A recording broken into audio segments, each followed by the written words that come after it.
waqtiga maanta waqti ay ka culustay ka kulishay ma jirto waa abaar laba jirsatay masaakiin baanay seerkaar baan ibinay koob iyo 20 sano ugu yaraan seerka waan ibinay sanadka sanad ay ka kulushay ka waay badanta ma jirto sixir barka wasiiradu kama hadlaan daway dhargeen madaxweynena kama hadlo masaakiintu way baqtiday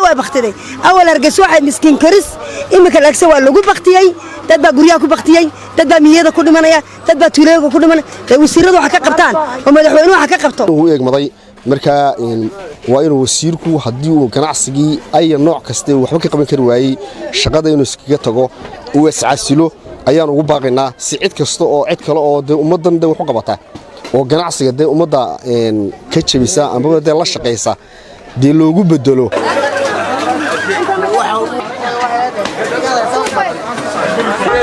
Somaliland waxa si weyn looga dareemayaa maciishada quutal daruuriga oo si weyn cirka isugu shareertay telefishinka Somali Cable ayaa ururnimada hore ee saaka u kurgalay xaaladda suuqyada kala duwan ee magaalada Hargeysa ganacsatada yaryar ee suuqyadaasi wax ku iibisa ayaa ka dheerinaya xaaladda ay ku sugan yihiin waxaana fariimo u direen xukuumadda Somaliland laga siin jiray wax jaban buu ahaa bilaash buu ahaa 3 milyan 4 milyan baan laga siin jiray 12 milyan buu maraya isagoo biyo loo abaaroobay oo muxuu ahaa dadka ay dhibaataysan yihiin ay markiiba koodhanayaan waa lacagna si aan la gaarno dadkii baqtiyay sida daraadeed baa la doonaya baarlamaankan islaynaya iyo baarlamaanka kolba meel lagu casuumayo hudheel loo furayo lacagtooda abaaraha ku bixiyaan waxaan u dirayaa dalka nimanka haysta madaxweynahan u diray wasiiradan u diray nimanka xukuumadda haystaan u diray oo leeyahay dadka idinka ka masuula maamulka idinka haya midida daabkeeda idinka haya marka waxaanu leenahay ilaahay uu idinka la xisaabtamaya ummadda masaakiinta ee ninba meel ku baqtiyo maalinta yoomal qiyaame masuuliyadooda idinka saarantay ummadda u gurmada ummadda waxsiya ummadda ogaada ummadda kuwaasaan furaya 6,000 shilin qofka suuqa soo yimaada weeyaan 6,000 shilin mid baan haysanba kii haystay waa buu bixin kaan haysani maxaa buu bixin raashinkiiba halkaad aragtay maraya waxaan ku wiri wax waliba waa sixir barar shiidaalkii baa nagu kacay leeyihiin markaanu nidhi basaskii maxaa noogu qaaliyayseen markaanu nidhi qoladii biyaha booyadaha maxaa noogu qaaliyayseen iyaguna waxay yidhaaheen shiidaalkii baa nagu kacay waxa weeyaan dawladda sharafta leh waa inay danyarta hoos u eegtaa waa inay wacyiga meesha ka jira hoos u eegtaa shiidaalka haddii la kiciyo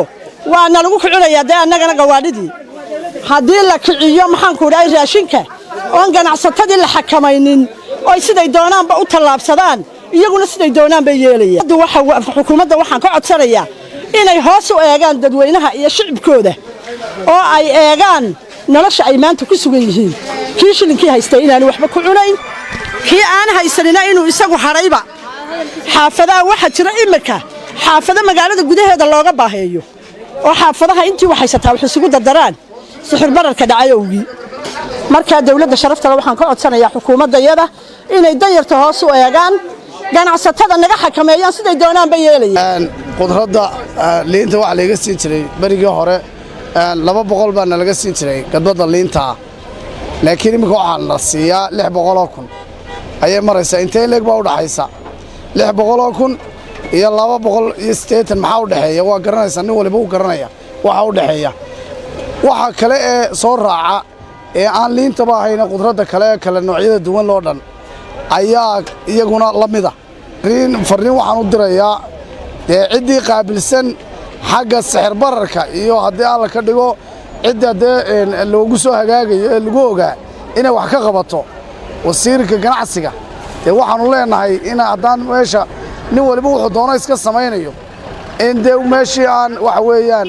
aan ganacsi iyo nololitoono aanay meeshii imanayn oo nin waliba wuxuu doono uu samayn doono haddii aan dadka wax laga qaban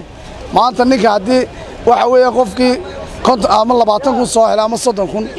aanu waxba u xalaaliyo waxay u goynaysaa aanay jirin war wax kale baski baa 3,000 laga dhigay waxa weeye Qadri Cabdi Maxamed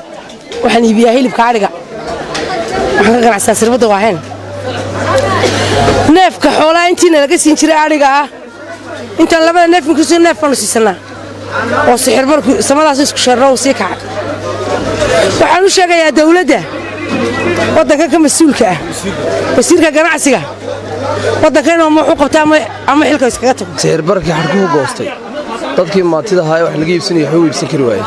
annaga lafteeda bakhaarada ku xidhanay bakhaarada wax ku iibsan kari waayay wasiirka ganacsiga iyo dawladda waxaan leenahay dadka maatida sicir bararka waxa la wax soo iibsanoo gaweyn dadka maatida naxariisto waxa